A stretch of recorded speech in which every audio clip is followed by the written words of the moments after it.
الحمد لله رب العالمين وصلى الله وسلم وبارك على عبده ورسوله نبينا محمد وعلى آله وصحبه أجمعين. Assalamu alaikum wa rahmatullahi wa barakatuh. Welcome to this episode of the Qur'an in English, Quran translation, live read along and commentary. Today we'll be starting from Surah Al-Hajj. We'll have a short class today, inshallah. We'll be finishing at around 9 o'clock. But inshallah, as always, we'll be proceeding through the Qur'an and continuing, inshallah, next week. So this surah starts with Bismillahir Rahmanir Rahim. Ya ayyuhan nasu attaqu rabbakum inna zalzalata as-sa'ati shay'un 'azim. Surah Al-Hajj, of course, is named after the Muslim pilgrimage, and there actually does contain a section in this surah about Al-Hajj, which we'll be reading hopefully, and we might stop around that part of the surah. It starts with, people, be mindful of your Lord, for the earthquake of the last hour will be a mighty thing. On the day you see it, every nursing mother will think no more of her baby. Every pregnant female will miscarry. You will think people are drunk when they are not. So severe will be God's torment. SubhanAllah. So Allah depicts exactly the severity of his torment, that the above three things were given as examples. Yet still there are some who, with no knowledge, argue about God, who follow every devilish rebel, fated to lead astray those who take his side and guide them to the suffering of the blazing flame. Now here is quite a long verse, which is often repeated in the Qur'an, which talks about the beginning of creation of a baby, of a fetus. People, remember, if you doubt the resurrection, remember what? Remember that we created you from dust, then a drop of fluid, then a clinging form, then a lump of flesh, both shaped and unshaped. We mean to make our power clear to you. Whatever we choose, we cause to remain in the womb for an appointed time. Then we bring you forth as infants, and then you grow and reach maturity. Some die young, and some are left to live on to such an age that they forget all they once knew. SubhanAllah. That they're born without knowing anything, and then they grow up. As us humans, we grow up and we learn so much. And Allah says that some of us will grow to an age where we'll actually forget a lot of what we used to know. You sometimes see the earth lifeless, yet when we send down water, it stirs and swells and produces every kind of joyous growth.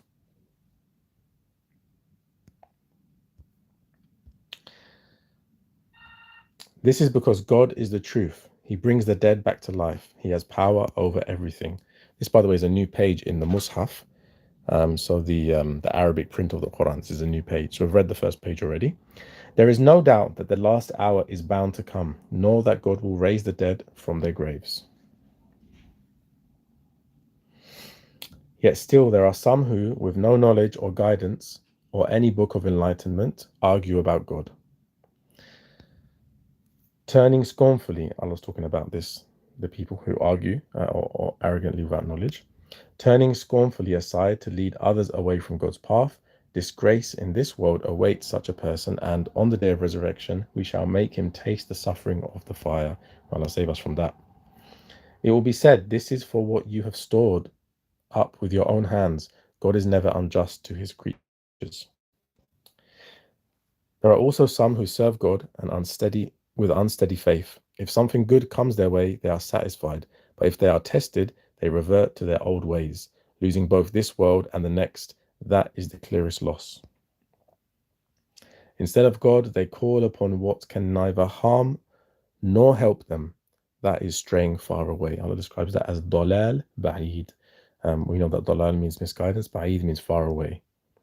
And that is because they call upon, this is obviously polytheism, they call upon things that other than Allah subhanahu wa ta'ala that cannot harm them nor benefit them. Or invoke one whose harm is closer than his help, an evil master and an evil companion. But God will admit those who believe and do good deeds to gardens graced with flowing streams. God does whatever he wishes.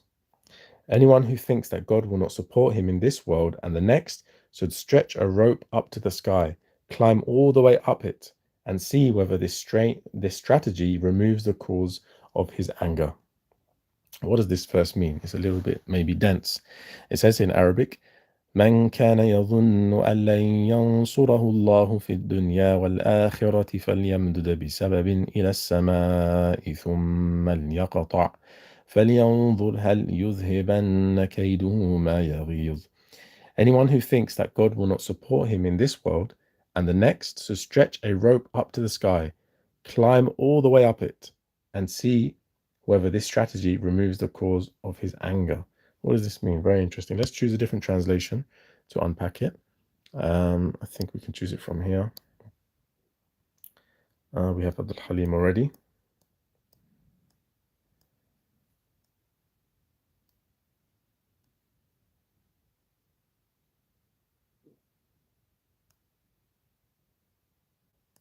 We'll choose Sahih International. We'll choose Mustafa Khattab as well. And we'll choose a classic one.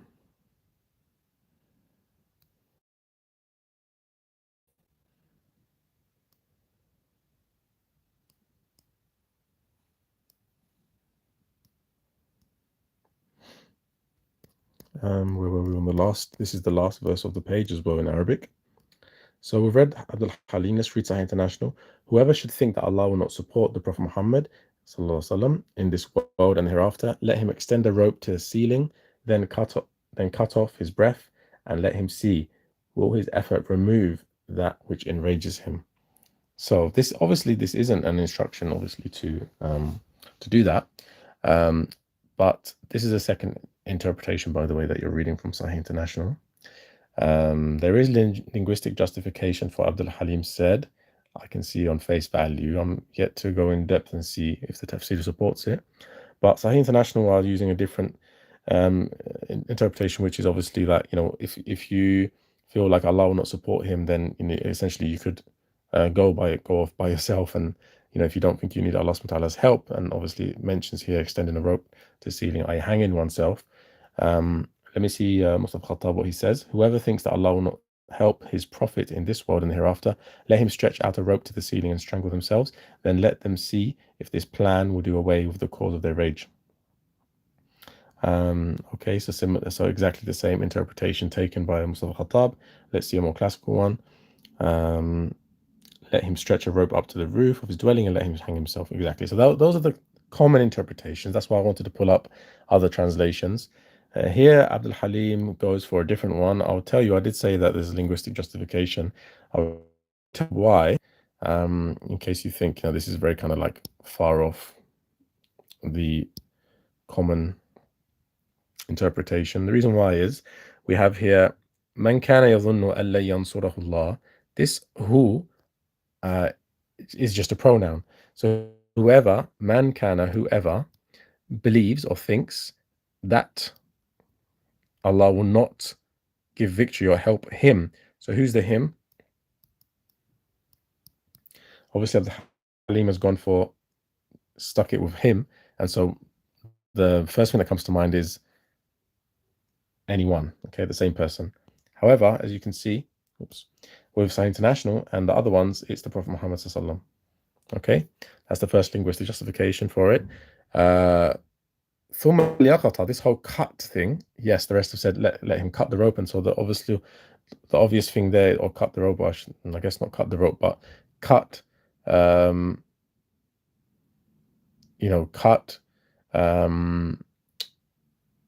maybe cut the rope to see if when he falls, will Allah help him or not. But generally speaking, it's kind of cut off one's breath. So the interpretation is essentially that cut here, the verb refers to hanging. However, yaqata in Arabic is actually used for distances, to traverse distances. Okay, so like when I say you're on route, you have like 5 miles to go. So how much have you already accomplished in your journey? How much have you traveled in your journey? Would use yaqta for that. Yaqta nisfu tariq, for example. That way we go that way, we're gonna get half the journey done, like that. Okay, so that's why there's justification for that, because it says climb all the way up, quite a lot. Okay, so anyhow, that's that. So Yeah, so this page has ended now. Let's see where we need to turn off the other translations. In fact, what I'll do for today is I'll actually stick with Sahih International for today. Okay, so I'll actually do. And thus have we sent the Qur'an down as verses of clear evidence, and because Allah guides whom He intends. Indeed, those who have believed and those who were Jews and the Sabians and the Christians and the Magians, Majus, and those who associated with Allah, Allah will judge between them on the day of resurrection. Indeed, Allah is over all things witness. Do you not see that Allah prostrates whoever is in the heavens and whoever is in the earth, and the sun, the moon, the stars, the mountains, the trees, the moving creatures, and many of the people? But upon many the punishment has been justified. And he whom Allah humiliates, for him there is no bestower of honor. Indeed, Allah does what He wills. And this is a disputed sajda as well. Okay, so I ideally do a sajda here if you're reading in Arabic. And in fact, you can also do it as well once we finish the class, or you can stop and do it now. So we have only maybe one more page we'll read for today's short session. This is a new section here, هذان خصمان.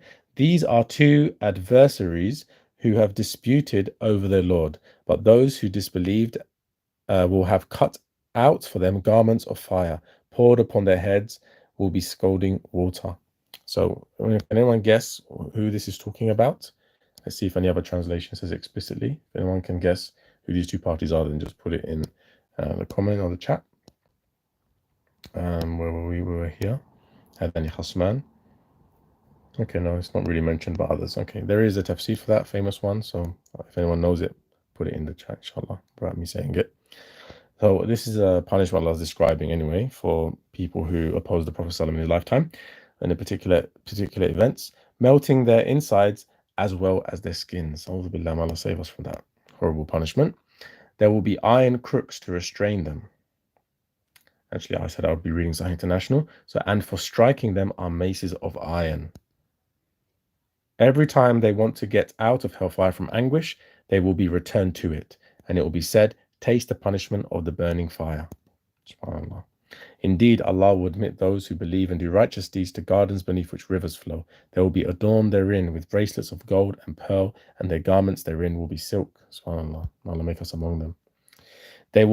International, and they had been guided in worldly life to good speech, and they were guided to the path of the praiseworthy. SubhanAllah. So speech, the credit is given by Allah subhanahu wa ta'ala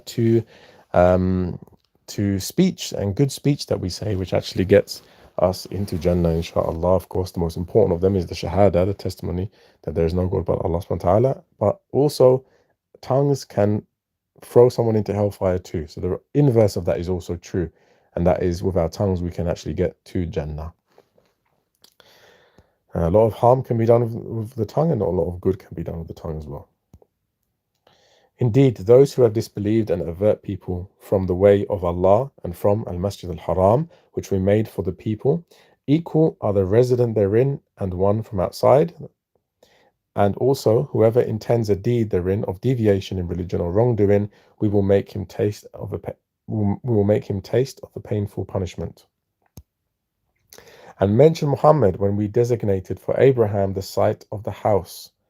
This is the short story about Hajj and how it originated, okay, which we'll read, inshallah. We'll end here. Do not associate, Allah was saying, do not associate anything with me, and purify my house for those who perform tawaf, and those who stand in prayer, and those who bow and prostrate. And proclaim to the people the Hajj. They will come to you on foot and on every lean camel. They will come from every distant pass. Now imagine in the Prophet Abraham's alayhi salam's time, that's being said. Allah subhanahu wa ta'ala is saying, this is obviously a land which seems quite barren and empty, and Allah is telling him that they will come. So proclaim to the people about the Hajj. They will come to you on foot and on every lean camel.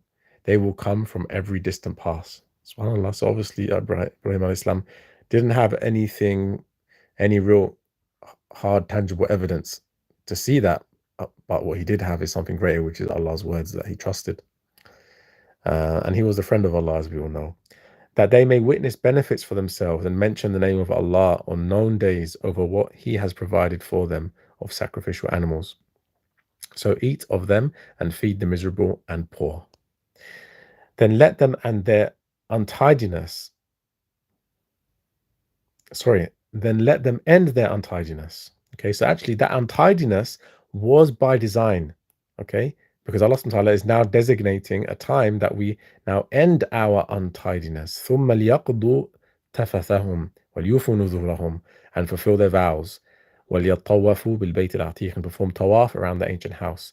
So this untidiness that we find, in Hajj, um, it's difficult. However, there's a sense of primitiveness, or that we approach Allah subhanahu wa ta'ala without any of the lavishness that we invent as humans, and that we decorate ourselves with, and that we put on this kind of like mask almost, and just wherever we adorn ourselves with, men and women. And no, this is not the state that Allah wants you to come to Him, actually. Even though we believe in purity, such a huge part of our religion, and that we have to wash 5 times a day as Muslims, to pray 5 times a day, and then we have to do ghusl, of course, and many things. We have to trim our nails and trim our mustaches as well, and have good all around bodily hygiene. However, in this particular time when you're going to Allah, obviously you clean before you go into that state, but then you spend a significant amount of time, in days, outside your normal customary behavior and rituals and cleaning rituals that you normally do. You do your wudu, of course, but you don't scrub and don't have a full shower and don't clean, because you want to approach Allah subhanahu wa ta'ala as close to raw human existence as possible, so that you have no distractions. And that's amazing. It's a psychological preparation and physical preparation for you to almost do a mock run of Yawm al-Qiyamah, essentially, in the dunya. And that's how people experience it, and that's how people report feeling about Hajj as well. So I just want to bring your attention to that when Allah subhanahu wa ta'ala says, let them end their untidiness, meaning that Allah subhanahu wa ta'ala obviously wanted you to be untidy before that to some degree, and not impure. Obviously that isn't allowed. We don't believe in impurity.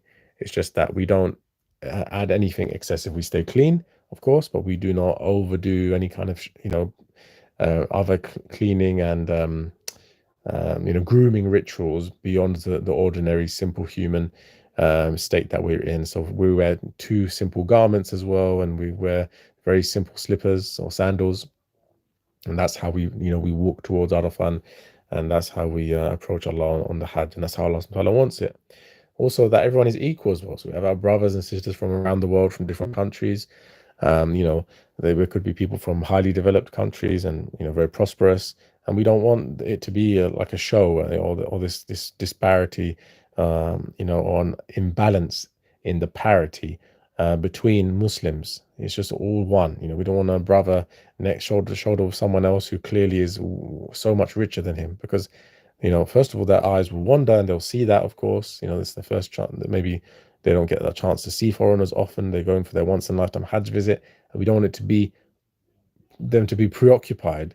We don't want other people to steal the show, essentially, of Hajj, and get other and attract attention.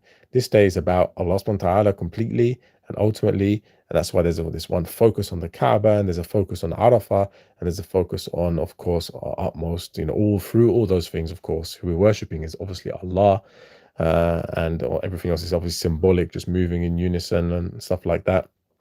And that's why there's a sense of apparent untidiness. It's not uncleanliness. We don't believe in uncleanliness, we believe untidiness. There's obviously a difference. So it's not a time to be wearing your nice flashy watch and etc. That's a time for you to completely kind of strip down to very basic clothing, as in the haram, and think about Allah subhanahu wa ta'ala. So we carry on here. Allah subhanahu wa ta'ala carries on here, and says, that has been commanded, and whoever honors the sacred ordinances of Allah, it is best for him in the sight of his Lord. And permitted to you are the grazing livestock, except what is recited to you. So avoid the uncleanliness of idols and avoid false statement. So really, shun false utterances. Okay. Right. Okay. So that's that page. Now there's probably one more verse I'll read. حُنَفَاءَ لِلَّهِ inclining only to Allah, not associating anything with him. And he who associates with Allah is as though he had fallen from the sky and was snatched by the birds, or the wind carried him down into a remote place. Okay, so quite tired today, so we'll stop here inshallah. And next week we'll hopefully finish Surah Al-Hajj. After Surah Al-Hajj, we have Surah Al-Mu'minun. So tell your inshallah friends and family, if you like Surah Al-Mu'minun, then come next week inshallah. We can read along Surah Al-Mu'minun together in English and do some basic English translation commentary as well. Jazakumullahu khairan. Subhanakallahumma bihamdik. Ashhadu an la ilaha illa ant. Astaghfiruka wa atubu ilaik. Wassalamu alaikum wa rahmatullahi wa barakatuh.